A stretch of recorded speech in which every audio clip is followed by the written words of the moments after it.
para po sa bawat binigyan ng buhay, bawat tumatanggap ng pagpapala sa Panginoon. So, pag titingnan po natin, ano ba talaga yung ibig sabihin ng Great Commission po sa buhay ng bawat ano sa atin. So, napakahalaga po ang sinasabi ng Panginoon na we need to commission, amen, yung mga creation niya po dito sa mundo ito. Okay? Kaya sabi ko nga kanina, yung passion ng ating puso ay nasa gawain po lagi. So, from nung una pa lang na ako po ay nakikilala sa Panginoon, amen, dahil ako po ay muntik na pungkunin, amen, dahil sa pagawan ng mundong ito, hindi ko akalain na sa ginagawa ko nung ako po ay di ako mananampalataya ay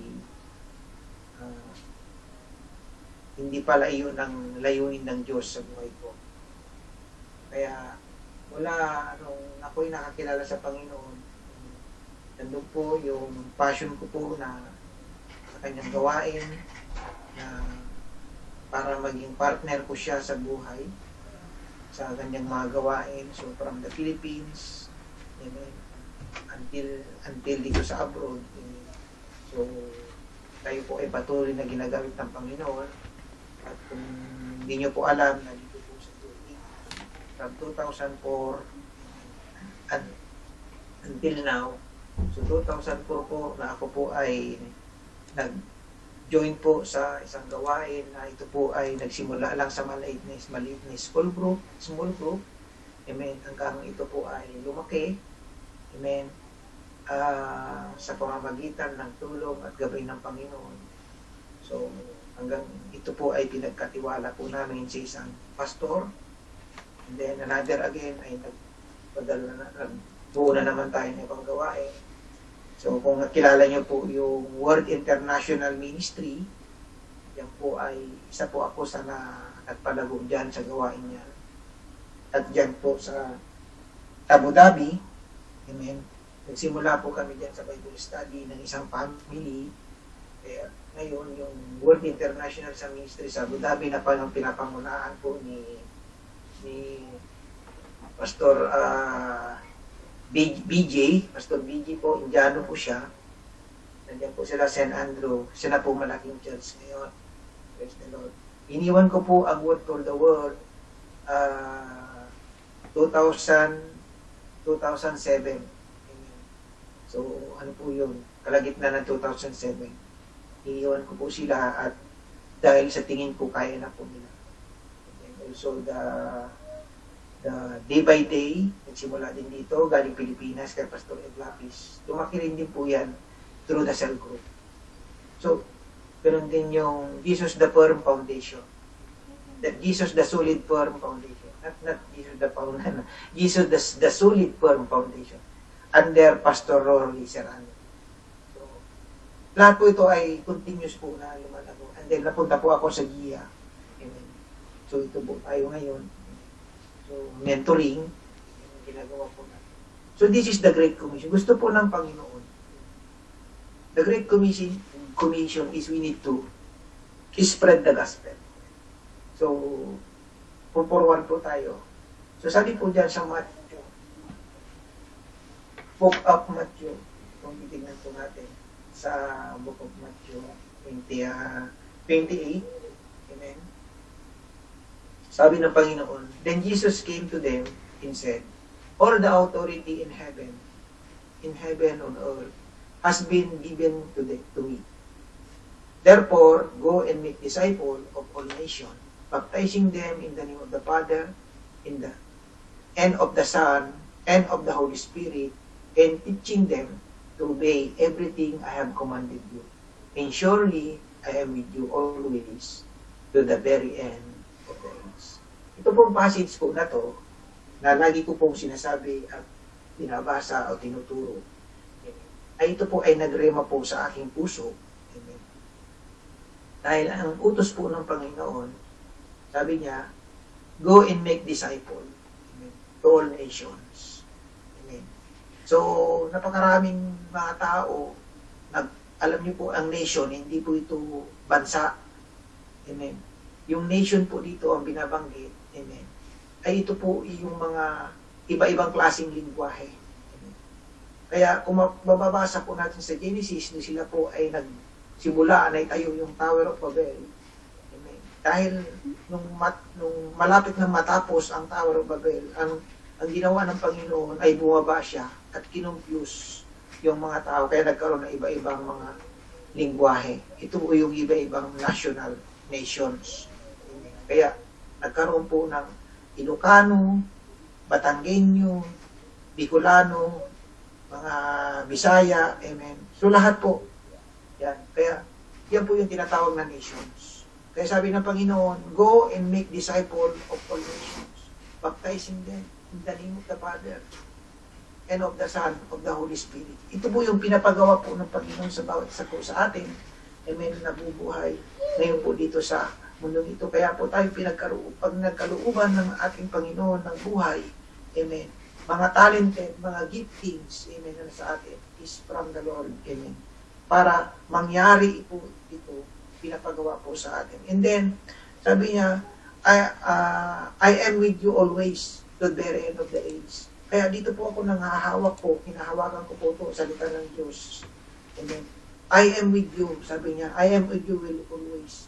Kaya, huwag kang matakot. Nasa iyo ako. Saan ka man pumunta, nandyan ako. Amen. Praise the Lord. Kaya, I'm confident lagi na mag-share sa salita ng Diyos kahit kanino. Kasi alam ko, ang Diyos ang aking kasama. Amen. Hallelujah. Pero bago ko po ituloy ito, tayo po'y manalangin. Hallelujah. Dakilang Diyos, salamat po na marami sa kaumagang ito, Panginoon, po sa hapong ito. Sa araw na ito, Diyos, dalahin ko po, God, sa oras na ito na inaanyayahan ko po ang Banal na Espiritu na siya po yung sumama sa amin sa oras na ito na siya tagapagturo. Hindi po ako, Panginoon. Lord, bigyan mo kami ng pag-unawa, yung kadakilaan, karunungan na nagmumula sa Banal na Espiritu. Mabuksan ang aming isip, mabuksan ang aming mga puso, Panginoon. Maunawa at maintindihan. Ano ang gusto mong layo ipanating sa bawat sa amin, sa amin. Salamat po na marami sa iyo, Panginoon, ang kadakilaan at kapurihan sa pangalan ni Jesus. Amen and amen. Hallelujah. Clear ba yung boses ko? Opo. Okay, salamat. Yan, ayos yan. Okay, thank you. So, now forward po tayo. And then sabi po doon sa number 16, 14 to 48, sabi diyan, then Moses said to Aaron, take your censer and, sabi ganon, sabi niya, put incense in it along with burning coal from the altar and hurry to the assembly to make atonement for them. Wrath has come out from the Lord. The plagues has started. So Aaron did as Moses said and ran into the midst of the assembly. The plagues had already started among the people, but Aaron offered the incense and made atonement for them. He stood between the living and the dead, and the plagues stopped. Hallelujah. Anong ibig pong sabihin nito, mga kapatid? Amen. Napaka-importante po, amen. Yung incense po na binabanggit po dito, amen, na burnt offering, amen, na ihahain, amen, kailangan dalhin dun sa assembly, dun sa mga kasi galit po ang Panginoon sa mga taong ito, yung mga Israelite nung time na yon, kasi titigas ng ulo po nila, amen. Kaya sabi diyan, wrath has come out from the Lord, the plague has started, amen. Pinadala ng Panginoon yung salot, amen. Hallelujah. Kaya sabi niya, nagsisimula na yung salot. Sabi ni Moses kay Aaron. And run, sabi niya, tumakbo ka into the midst of the assembly. The plagues had already started among the people. But Aaron offered the incense and made atonement for them. Ano nangyari? tumigil po yung plagues. Amen. Hallelujah. Di nyo pa alam ngayon, mga kapatid. Hallelujah. Yun nangyayari ngayon. This is the plagues. Amen. Na hindi inaasahan ng maraming tao. Itong pandemic na to, itong virus na to, na hindi inaasahan ng tao, na mangyayari. Amen. Dahil napakaraming tao ngayon, maraming tao alam nila na may Diyos. Amen. Hallelujah. Alam nila na may Diyos. Pero, pag dumating alam lang ng mga tao, o marunong lang sila magsimba, amen, ang mga taong ito, pag dumating yung mga pagsubok na matitindi o trial sa kanilang buhay. Kaya kung titignan mo po, amen, pag may lindol, may bagyo, tignan mo sa loob ng simbahan, puno, amen.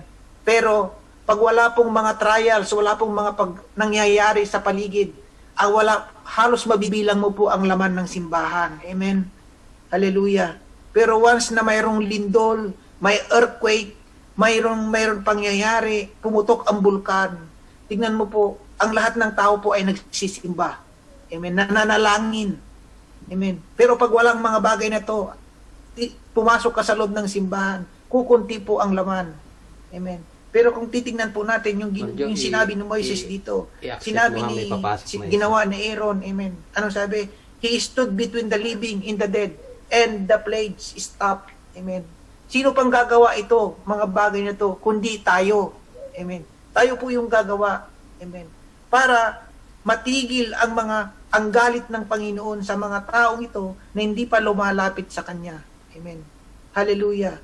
Kaya we need to bring the incense for the spiritual, which is the Word of God, the good news, the gospel. Amen. Na kailangan malaman nila na ang Diyos ay makapangyarihan, na ang Diyos ay buhay, na kaya niyang palitan ang mga bagay. Amen. Na anuman ang nawala sa kanila, anuman ang kailangan nila, God can do miracle sa buhay po nila. Amen. Hallelujah. Kaya we are like Aaron, amen, na kailangan mag-stand, tumayo sa kanilang kalagitnaan, amen, na ipahayag, amen, ng salita ng Diyos sa bawat isa sa kanila. Hallelujah. Para ang mga salot o ang mga pagsubok na dumarating sa buhay po nila ay matigil, amen. Hallelujah. Kailangan po natin gawin ito, at para ang mga taong ito ay matigil matigil po yung mga kanilang nasusubukan na pagsubok po sa buhay. Maranasan po nila ang kapangyarihan ng Diyos. Hallelujah. So tuloy po tayo.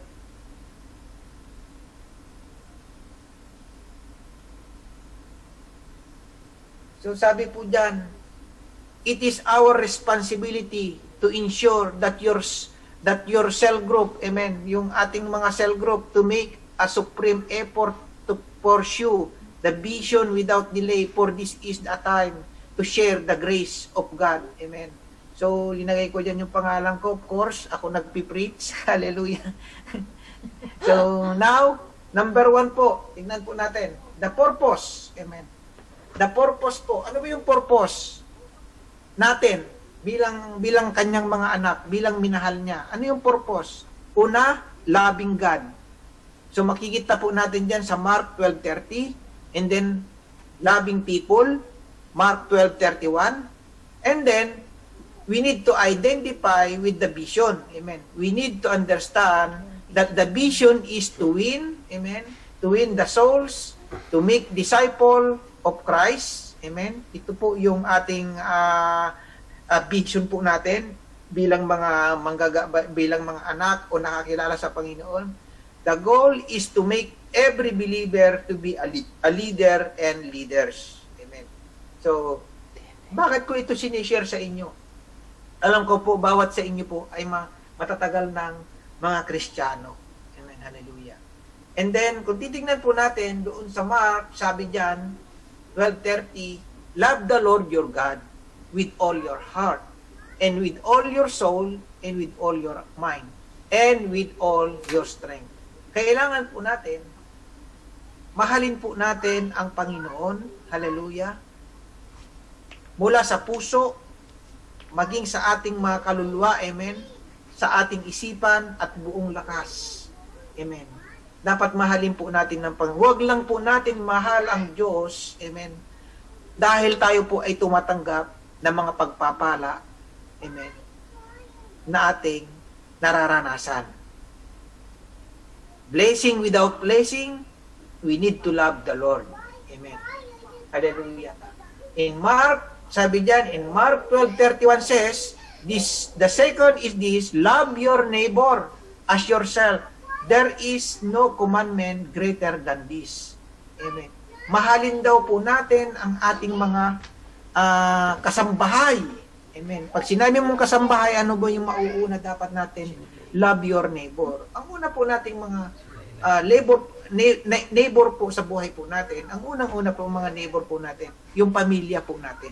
Hindi po yung ibang tao. Kasi ang mga tao, ang pagkaunawa po nila, pag sinabi mo neighbor, yung kapitbahay. Amen. No. Unahin po natin yung ating mga nasa bahay, sambayan po natin. Ito po yung mga neighbor po natin. Amen. Hindi po yung kapitbahay natin. Hallelujah. Kaya dapat mahalin po natin ang bawat isa sa atin na sa tahanan po natin as ourselves. Amen. Dahil ito po yung pinag-uutos, amen, ng ating Panginoon. And then, pangalawa, pag nagawa po natin yan, yung ating mga kapitbahay. Amen. Hallelujah. Kaya yung minsan naman, yung iba naman ng klaseng pagmamahal ang pinapakita, amen, sa mga kapitbahay. Hallelujah. Mayroon naman ibang, pero sinabi ng Panginoon, love your neighbor. Amen. Hindi dapat pagkaroon ng ibang malisya po yung pagmamahal po sa ating mga kapitbahay. Amen. Hallelujah. So, dapat matuto po tayong magmahal sa ating mga malapit po sa atin. And then next, everyone is encouraged, amen, also sa bawat isa po sa atin to attend the necessary leadership qualification in the short time through ito po yung yung inaano namin na gusto kong ibaba po sa inyo ito, amen, pagdating ng panahon, amen.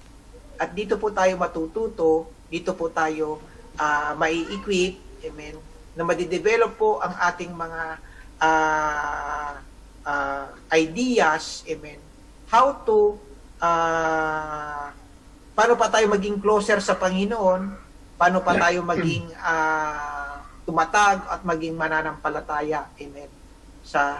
Alam ko po na matagal na po kayong mananampalataya, pero I mean to say, kailangan po tayong matuto pa, amen. So, meron po akong ditong ito po yung ginagamit kong materials para tayo pang tumatag, lalo pa tayo ma-equip, yung tinatawag na Good News Series, amen. So, School of Workers. So, of course, yung iba dyan sa inyo, kung hindi pa nakaka-graduate ng TMA, amen, you need to proceed to this kind of training. Yung TNO Mission Academy na sinasabi namin, alam ko po din, may nag-graduate na yan sa ating Divine saka si Ate Jello. Amen, praise the Lord. This entire process ay tinatawag po ng develop through step that we call the ladder of success. Amen. So, hindi po tayo magsasucess sa ministry o sa ating mga vision o mission po natin na pinapagawa po ng Panginoon kung wala po tayong sapat na kaalaman. Amen. So we need to do, amen, yung mga pag-aaral na to. Amen. Kaya ang tawag diyan, ito po yung ladder of success, which is consists of win in consolidated and disciple and then sent. Ibig sabihin, pag isang tao ay natuto, amen, na-train po natin, pwede na po natin ipadala. Kagaya natin, nung tayo po ay nag-aaral mula sa elementary, high school, college, hanggang graduate po tayo po ay pwede na magtrabaho. Amen. So yan po. The model is based on the biblical principle of Jesus' 12 disciples. So nabasa po natin diyan sa Matthew 8 and 20, verse 18 and 20. And then next, so ganoon din yung process noon. Pero ang tawag naman itong pangalawa is, ito po yung leadership of process. Amen.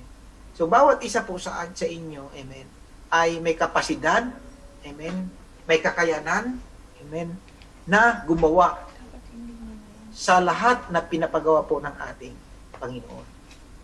And then sa John 17:4 says, kung mababasa po natin, I have brought you glory on earth by completing the work you give me. Ang kausap po dito ng ating Panginoon, ito na po yung tinatawag natin dito yung make disciple. Amen. Sabi po diyan, personal evangelism, make disciple. Yung kanina, yung una, kung mababasa po natin, the purpose. Amen. So, ano yung purpose ng loving God and loving people? Amen. Dapat mahal po natin ang mga tao na kapaligid po sa atin. And then pangalawa, amen, the personal evangelism and making disciple. Kaya sabi sa John, kinakausap po dito ng ng ating Panginoong Jesus, ang kanyang tatay, amen, kanyang ama na sa langit, I have brought you, sabi, glory on earth by completing the work you give me to. So, tayo po ay mayroon din binigay ng Panginoon ng task sa bawat po sa atin na dapat po natin gampanan. Amen. Hallelujah. Kagaya po ako, amen, ay yung sinasabi, bakit ko ginagawa yan? Wala naman akong sweldo. Pero, ginagawa ko to for the glory of God. Kasi ito yung inuutos sa akin na dapat kong gawin. And then sa John 15:16-17, sabi, you did not choose me, but I choose you, sabi ng Panginoon, and appointed you to go and make and bear fruit that will last. Then the Father will give you whatever you ask in my name. So, like yung sinasabi din na wag lang tayong pwedeng humingi sa Panginoon, dapat gawin din natin kung ano yung pinapagawa ng Diyos. And the rest, pag humingi man tayo, hindi po tayo mapapaya, ibibigay po ng Panginoon. Kaya dapat, sabi ganon, bear fruit that will last. Amen. Kaya dapat, lagi po tayo dapat may bunga. Dapat po tayo po ay namumunga. Hallelujah. The next, these are the guides of evangelism. Ginawa ko po to. So, magbabasa po natin sa John 15:16, and then Luke 24:47-48, Acts 1:8, Mark 16:15, Matthew 28:19-20. Amen. So, nabasa natin kanina yan, napaka-importante po yan na dapat po natin gawin o i-apply. Amen. So, maraming tao na namumunga, amen, may mga bunga, amen, di ba, pinag-aralan natin yung, rooted in God's Word, amen. Ngayon, bear fruit, amen. Kaya kung titignan po natin, may mga kahoy na namumunga, ihantulad po natin sa isang kahoy, namumunga pero ang bunga po hindi nagtatagal, nalalaglag din. Sabi nga dito ng Panginoon, yung fruit daw dapat ay will last, yung nagtatagal. Kasi may mga bungang kahoy na hindi pa nahihinog, nalalaglag na, nasisira na. So, ganun din po dito, lalo na po yung ating minsan may na-evangelize po tayo, nadadala natin sa Panginoon, pero hindi naman sila nagtatagal. Bakit? Yun tanong. Kaya dapat, pag tayo po ay nag-bear fruit, nadala po natin ang tao na yun sa Panginoon, dapat nagre-remain. Nagtatagal po siya. Amen. So, ituturo po natin yan. At paano ba alagahan? Paano pa ito ingatan? Amen. Ang ating mga bunga. Amen. Napaka-importante po yan. And then, advance po tayo. Sabi dyan sa Luke 24:47-48, and repentance and forgiveness of sins will be preached in His name to all nations, beginning at Jerusalem. So you are witnesses of these things. So kailangan daw yung forgiveness of sins ay to preach. Amen. Sabi niya, in His name, to all nations. Amen. Sa lahat. Amen. Sa lahat na may buhay sa lahat na na kanyang nilalang. Beginning at Jerusalem. At sabi niya, you are witnesses of this thing. Amen. Kaya pag tayo po ay nagbabahagi ng salita ng Diyos, dapat maganda po yung ating testimony. Mawi-witness po talaga nila na totoo yung sinasabi po natin sa kanila. Amen. Kasi mahirap na nagwi-witness ka, nag-share ka ng salita ng Diyos, pero iba ang nakikita sa iyo at nawi-witness nila sa iyo, hindi po sila maniniwala. Amen. Kaya napaka-importante po na tayo po ay nag-share ng salita ng Diyos tungkol kay Kristo, ay makikita po sa atin na totoo po tayo na tayo po ay witness ng ating Panginoon. Yung sinasabi po na, kasi you are witness of these things. Yung sinasabi po natin sa tao, dapat totoo na nakikita po sa atin. Amen. Kasi sad to say, napakarami po kasi ngayon mga tinatawag na Christian o born again, amen. But then, amen, hindi po talaga nila na ipapamuhay kung ano po yung ibig sabihin ng born again.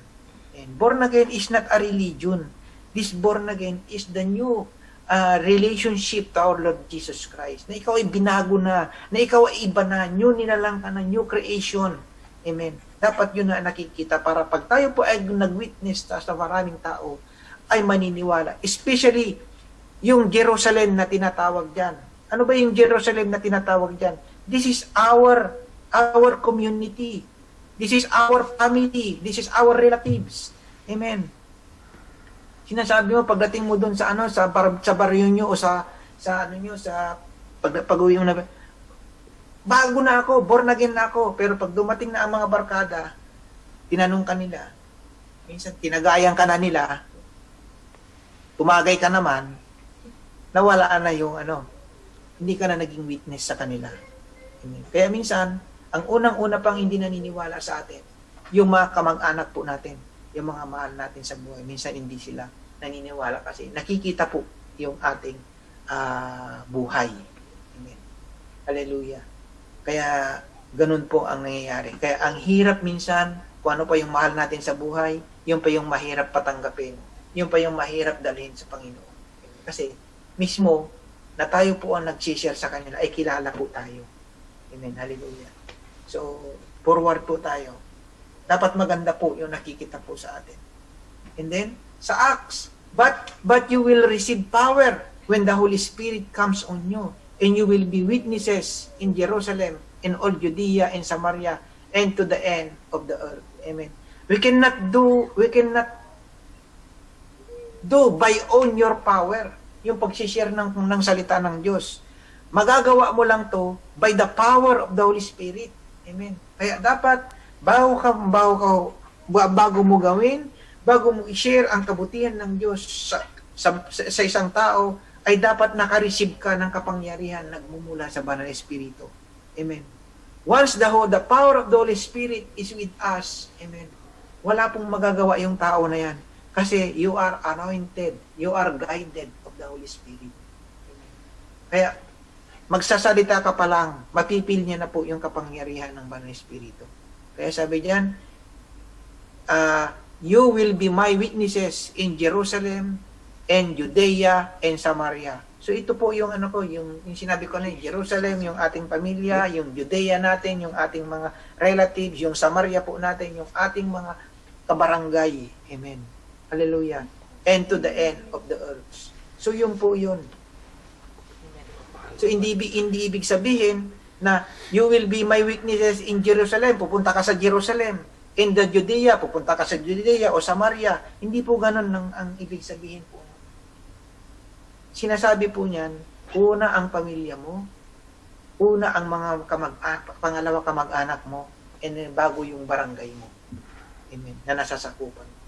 Dapat makita nila sa iyo. Amen. Kung ano yung sinasabi mo. Totoo ba o hindi? Amen.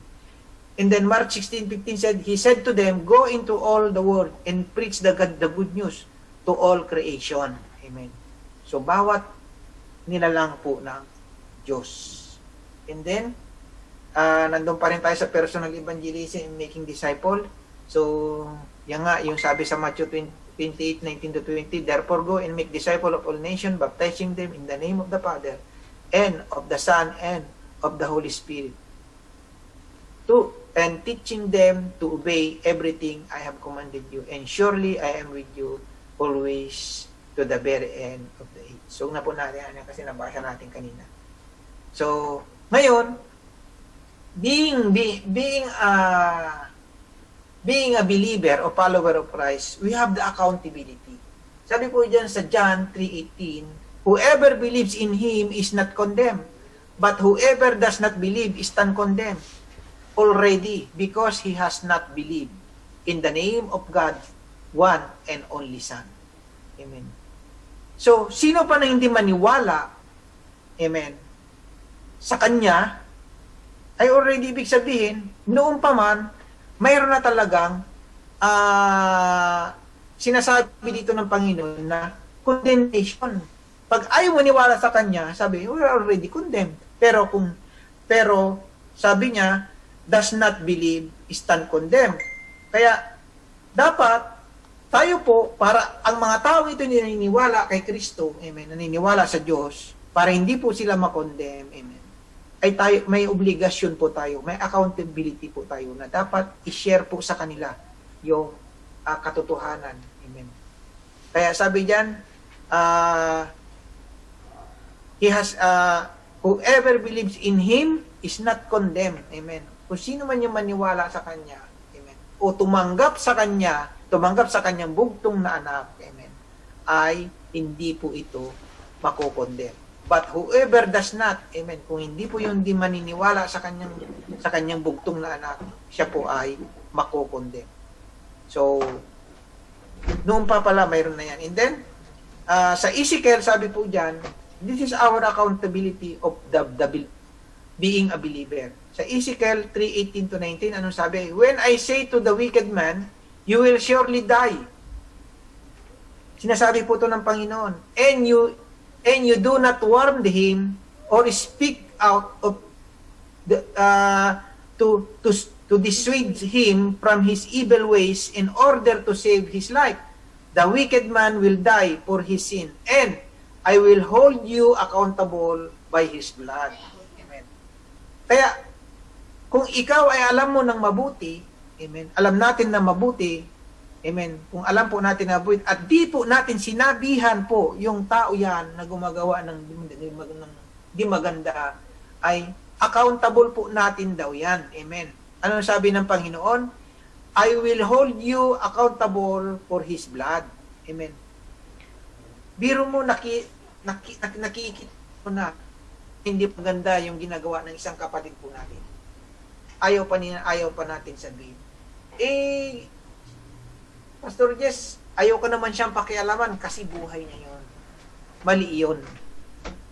Dapat, tayo po inakakaalam ng mali, dapat tayo po yung magsasabi sa kanila na ang ginagawa po nila ay kasalanan.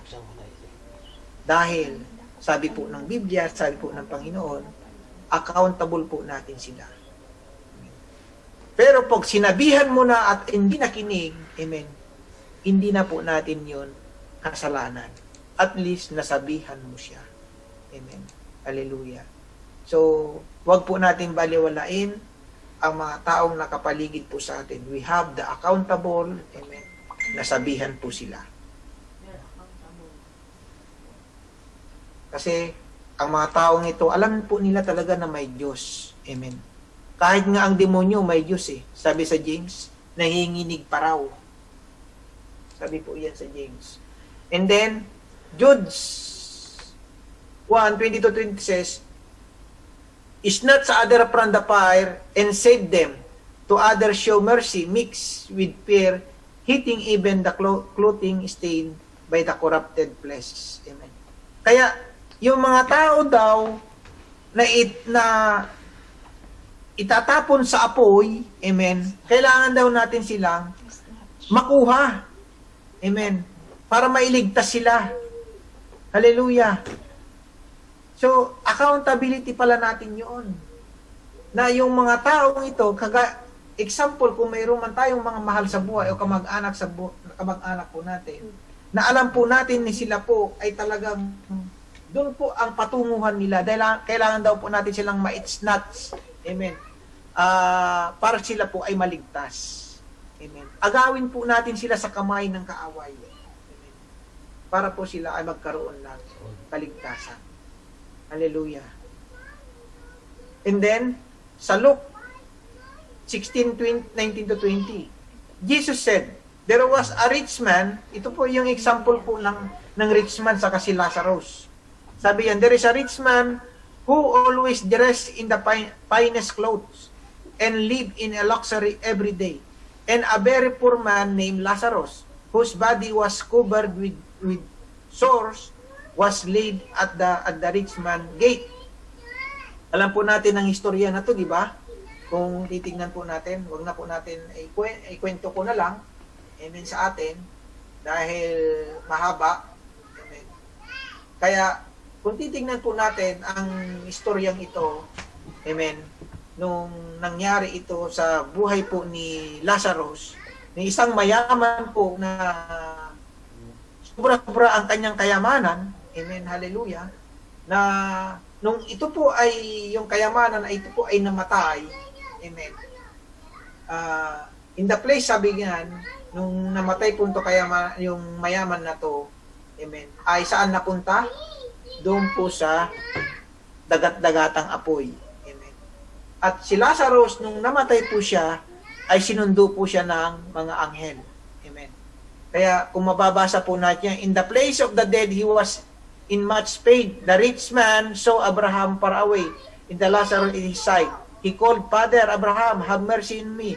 Send Lazarus to dip his finger in water and cool my tongue because I am suffering on his fire. Biro mo, ganun yung sinasabi ng mayaman. But Abraham said, Child, remember when you were alive, you had the good things in life. Amen. But bad things happen to Lazarus. Now he comforted here in you are suffering. Beside there is a big pit between you and us. So no one can cross over to you and no one can live there and come here. Amen. So, makikita po natin diyan. Amen. Yung kwentong ito, yung kanilang pagitan po ay wala pong pwedeng tumawid po yun. Wala po pwedeng makapagligtas po. Amen. Sa mayamang na yun. Amen. Kaya ano po yung ginagawa po natin sa mundong ito? Mga luxury na buhay, amen. Financial man yan, amen. Hindi po ito makakapagligtas po sa atin. Amen. Hallelujah. Sabi po sa Ephesians 2:8 and 9, by the grace of God, you have been saved. Amen. Hindi po yung paggawa ng mabuti o kung ano man yan, kundi by the grace of God. Nakikita po ng Panginoon ang puso po ng bawat isa po sa atin. Amen. Like this rich man and Lazarus. Amen. Kaya kung tayo po ay marunong magbahagi, amen, o marunong magmahal sa kapwa, amen, gawin na po natin, lalo na po yung ating mga mahal sa buhay. Amen. Ipakita na po natin ang pagmamahal sa kanila habang sila po ay nabubuhay pa. Kasi sabi nga, aanahin mo pa raw ang damo kung patay na ang kabayo. Amen. Hindi mo na pwede ipakain kasi patay na.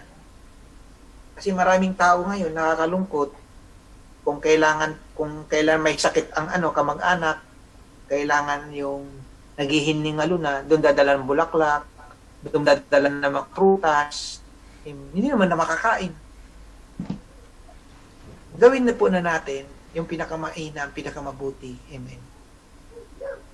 Bago po huli ang lahat. Amen. Hindi ko na po ikukwento niyan. Basahin niyo po maganda yung kwento na yan. Mula Luke 16, amen, 21 to, 30, 31. Basahin niyo po yan. Maganda po yung kwento. Kasi pag yan mahaba pa yan, yung oras po natin. And then, the building the blocks of vision. Tingnan po natin. Ano to? Ano to yung sinasabi ko na to? So, 4 building blocks of the vision. Sabi diyan, networks. So, sabihan, conquering, divine appointment, yung caring, discipleship, and coaching. Principle of J12, commissioning. Amen. So, ito po yung ano. Ano ba yung network? So, yung network, yung homogeneous fishing. So, yan po. Men network. Amen. And woman network. Amen. So, pag sinabi yung men network, amen, yung lagi ang sinasabi ko, pag ikaw nagme-men network, dapat magsisimula ka sa isa. Huwag marami. You start in one. Amen. Simulan mo sa friendship. And then, woman. Alam ko ano laman niya. So, dapat woman to woman. Men to men. Hindi pwede yung men to woman. Lalo na pag may asawa. Baka maya ka ano yung saan mapunta yung ano, pagdi-disciple o pag-evangelize. Kasi mahirap yung i-evangelize mo, tapos ikaw pa magme-mentor, ibabae yan, dapat lalagad sa lalaki, ibabae sa babae. And then, divine appointment. So, pre-discipleship of assembly, amen, yung sinisimulan mo na siya, sinisira mo na in divine appointment, yung dapat, yung makalangit, amen, hallelujah. So, and then, i-discipleship mo siya. And then, ayan, yung mga ano natin. Kaya ko, inaano po to sa inyo, amen, para magkaroon po kayo ng idea kung paano po kayo lalago at paano po kayo magiging manggagawa po ng Panginoon. So that's why I'm sharing this, amen, hallelujah.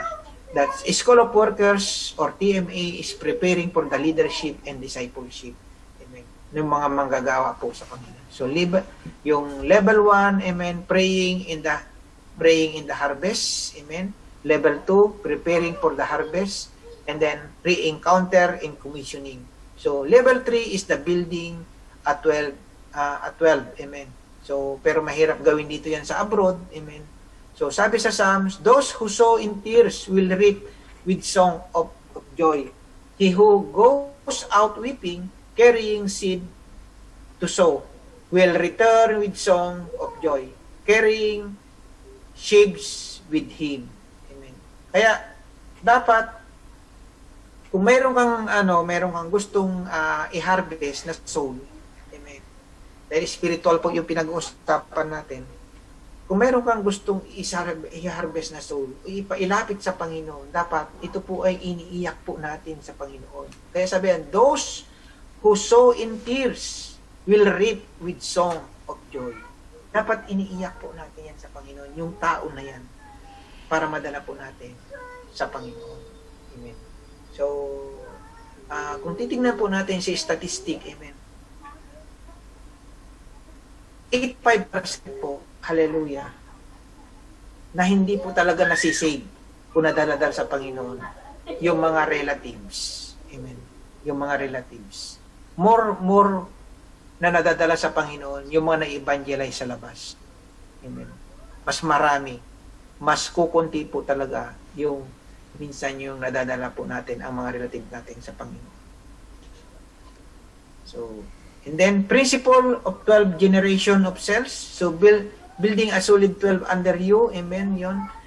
And then, organize your discipleship assembly with your 12. And then, open your own school of workers with 25 people in your cell group. Fulfill the vision completely as a generation. Amen. So, ito po yung beginner na gusto natin magsimula ng gawain. Gusto po natin lumago. Amen. Hallelujah. And then, principle of 12, select the capable people from your cell and prepare them and equip. Amen. So, 1 Peter 3:15 says, but in your heart, revere Christ as Lord. Always be prepared to give an answer to everyone who asks you to give the reason for the hope that you have. But do this with the gentleness and respect. Pag tayo po ay nag-share, tayo po ay nag-iibanghelyo, pag may nagtanong, amen, we need to prepare na isasagutin yung tinatanong. Huwag nating sagutin kung hindi po natin alam. Hindi. Huwag tayong makipagtalo, huwag po tayong makipag-agree, kundi respect to each other. Amen.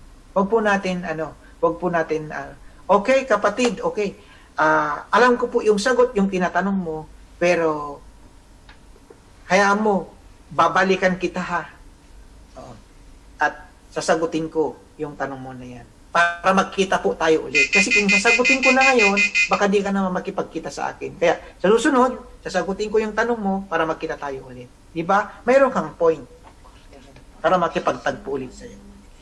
Kailangan natin irespeto. Kasi karamihan minsan, pag nakaka-encounter po tayo, ay ganito kasi yung religion namin eh. Ganito kasi kami. Ganito kasi kami. Oh, yan na. Nagkaroon na ng agreement. So, we need to respect. And we need to prepare. And then, sabi sa Matthew 24:14, "And this gospel of the kingdom will be preached in the whole world as a testimony to all nations, and then the end will come." Amen. So, kailangan po, sabi ko kanina, testimony po natin ay maganda dapat. And then, Luke 2:2-6, sabi diyan, He told them, "The harvest is plentiful, but the workers are few. Ask the Lord of the harvest, therefore, to send out workers into the harvest field. Go, I am sending you out like lambs among wolves. Do not take a purse or bag or sandals, and do not greet anyone of the road." Amen. Ano ibig sabihin po nito? Alam niyo po, sinasabi po dito ng Panginoon. Yung harvest daw po ay malago na, marami na, pero kukunti po ang workers. Amen. Totoo po 'yan. Napakarami pong mga tao na nakapaligid po sa atin sa mundo ito. Amen. Pero kukunti po ang manggagawa. Amen. Ang tao ngayon, alam mo, lalo na po yung mga believer na, alam mo sabi, pag namingwit ka raw, dapat sa dagat.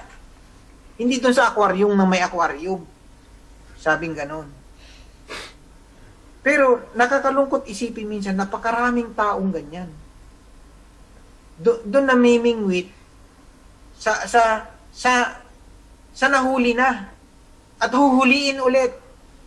Amen. Dapat hindi ganon. Napakarami pong tao, amen, na dapat natin i-harvest. Mga kaluluwa na daling po sa Panginoon. Kaya ang gagawin po natin, we need to train the workers. We need to train the believers how to become a worker and how to become a fisherman of men. Amen. Kaya sabi, "Go, I am sending you out of the lambs among wolves. Do not take a purse or bag or sandals, and do not greet anyone on the road." So, anong ibig sabihin po nito? Wag ka mag-alala, wag mong alalahanin anuman.